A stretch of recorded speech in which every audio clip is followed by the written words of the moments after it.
l'association est née il y a quelques mois suite à plusieurs choses. La première, c'est que ça fait 4 ans que ce restaurant est en lutte, les salariés de ce restaurant. Cette lutte a été très très dure, mais a été saluée dans le monde entier, tellement ce petit village de Gaulois basanés a tenu tête à une des plus grandes entreprises du monde. Et donc aujourd'hui nous sommes à la phase où on risque de voir disparaître ce lieu et que les gens qui ont occupé ce lieu-là ont surtout eu le cœur et l'humanité de faire de ce lieu d'abord un lieu de solidarité avec les habitants de ces quartiers à partir du moment où il y a eu un confinement. Parce qu'il faut savoir que pendant le premier confinement, il y a eu dans les quartiers nord de Marseille une véritable détresse alimentaire. Et cette détresse alimentaire, elle était très simple, c'est que toutes les associations caritatives, Secours Populaire, Secours Catholique, Restaurants du Cœur, avaient tous fermé leurs portes.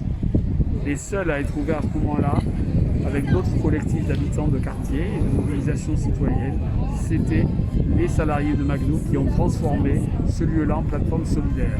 Cette plateforme solidaire a servi plus de 40 000 habitants de ces quartiers. C'était la principale lieu de distribution alimentaire qui était porté par 50 quartiers et 45 associations. Donc c'était un véritable mouvement populaire et depuis, ça n'a jamais arrêté. Et aujourd'hui, on se dit, il est clair, ce lieu-là n'est pas une zone à défendre, comme je disais tout à l'heure, ce n'est pas une ZAD traditionnelle, c'est une zone à développer. Parce que nous sommes dans des quartiers populaires où il n'y a plus de boulot, où la misère est grande, et que les seuls qui sortent de la misère, c'est ceux qui sont obligés de se pousser au délit et à la drogue. Et donc, juste à côté, dans les cités juste derrière moi, c'est des drames qu'on vit au-delà de la misère. Et que ce restaurant ayant eu déjà 70 salariés dans ses meilleurs moments, eh bien nous, on voudrait effectivement redonner de l'espoir par le fait qu'il y ait un emploi, mais un emploi créé par les habitants. Et c'est pour ça qu'on a créé une association de préfiguration pour un restaurant d'insertion et social. Pourquoi social? C'est que l'idée, c'est que demain, au lieu de servir des colis, on servira des repas ou des paniers qui seront payés en fonction de ses ressources. Et que donc celui qui est dubliné, sans ressources, sans papier, qui viendra ici pourra manger ou avoir son panier de courses sans avoir à payer quoi que ce soit, et celui qui a paiera le prix normal. Et donc notre idée, c'est celle-là, c'est effectivement, au-delà de la solidarité, rappeler ce mot qu'on a souvent oublié, qui est l'entraide. Voilà un petit peu le projet. Pour l'instant, nous en sommes à attendre que McDo accepte les propositions que nous sommes en train de faire. Elles sont très simples. C'est que ça serait bien qu'avec tout ce qu'a profité McDo ici, puisque ce qu'il faut savoir, c'est qu'il s'est installé il y a très longtemps, dans les années 90, à la demande des pouvoirs publics, avec des subventions publiques. Et au-delà des subventions publiques, il a aussi bénéficié d'une zone franche dans laquelle il a eu des salaires à payer qui étaient ridicules. Et encore, pas très longtemps, avec la L2, la 507, je crois qu'on dit aujourd'hui, a bénéficié d'aides sur le fait qu'il y avait des désagréments où il a touché encore 400 000 € de la puissance publique. Donc avec tout cet argent touché, je pense que les bénéfices ont été suffisants, que les aides publiques ont été suffisantes pour qu'ils rendent ce territoire aux habitants, pour que notre SIC, notre société coopérative d'intérêt collectif, puisse enfin développer ce restaurant et toutes les activités qu'il peut y avoir autour. Et donc on dit un restaurant social et d'insertion, parce que la troisième truc, c'est de former les gens de ces quartiers, puisque parmi les anciens salariés, nous avons de nombreux managers qui ont des capacités de former les populations de ces quartiers pour pouvoir être des managers dans d'autres restaurations rapides, voire même d'autres entreprises commerciales. Donc voilà notre projet, et aujourd'hui, c'était pour montrer qu'on était capable de créer un menu spécial, un hamburger solidaire, et de pouvoir montrer que nous pourrons faire fonctionner ce restaurant ce n'est pas une difficulté pour nous. Mais on attend que la ville, mais également toutes les collectivités publiques, tous les élus qui le souhaitent, viennent nous apporter leur soutien sans récupération. Bonjour Kamel, nous sommes aujourd'hui donc au quartier nord de Marseille. Exactement. Dans ces quartiers-là, là où il y a une solidarité qui existe, qu'on n'en montre pas, là où il y a une fraternité, une mixité, parce que dans ces quartiers-là, il n'y a pas que des Arabes et des Noirs ou des racailleux, comme on dit. Il y a des personnes qui ont envie qu'on leur tende la main, pas qu'on les pointe du doigt.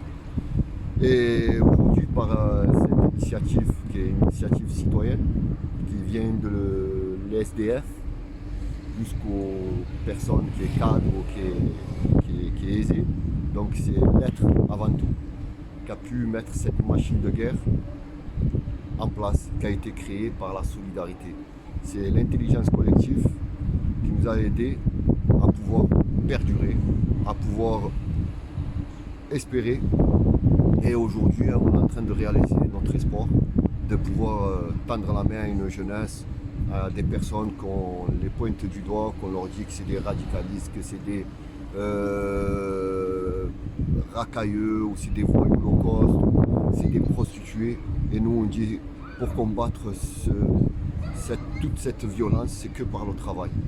Et on souhaite travailler pour préserver notre dignité, au lieu de la mettre en rude épreuve, en faisant la manche, ou en se soumettant sous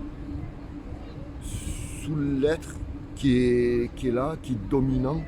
On ne domine pas l'être humain, on aide l'être humain. Et nous, c'est ce qu'on souhaite au sein de ce lieu, au sein de ce restaurant solidaire.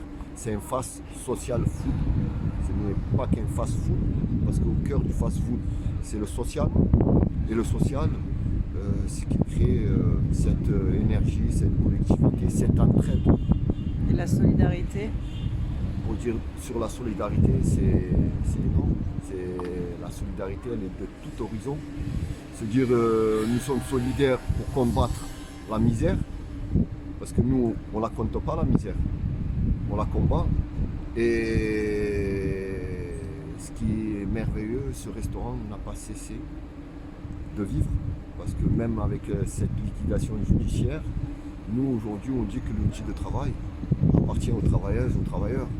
L'outil de travail appartient aux habitantes, aux habitants. Cet outil de travail peut aider des jeunes ou des personnes qui ont perdu confiance en eux. À se réinsérer du coup. De pouvoir se réinsérer, de pouvoir reprendre confiance en soi. Il s'agit de l'intégrité. Il s'agit de la dignité. Quand on parle de l'intégration et de la dignité, ça passe que par ces lieux-là, que ces lieux qui est au cœur des quartiers nord, qui est le village gaulois, que toutes personnes qui sont issues de tout quartier, aux alentours, ils sont là, ils viennent du centre-ville, en dehors de Marseille. Donc il y a une richesse humaine, et cette richesse humaine, on ne souhaite pas la perdre. Si on la perd, nous allons nous diviser. Et en nous divisant, on ne peut pas se comprendre, on ne peut pas construire.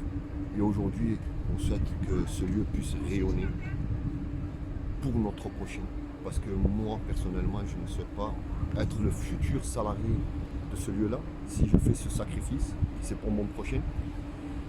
Ce sacrifice est un symbole d'espoir pour celui qu'on a envie de lui tendre la main et de se dire que je serai un bénévole comme tout citoyen qui sera au sein de cette entreprise, qui aura une action, parce que tout citoyen pourra avoir une action au sein de cette ski, comme les associations, comme les fondations.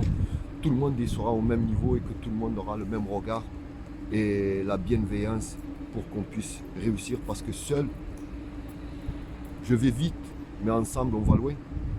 Et pour moi, je suis rien.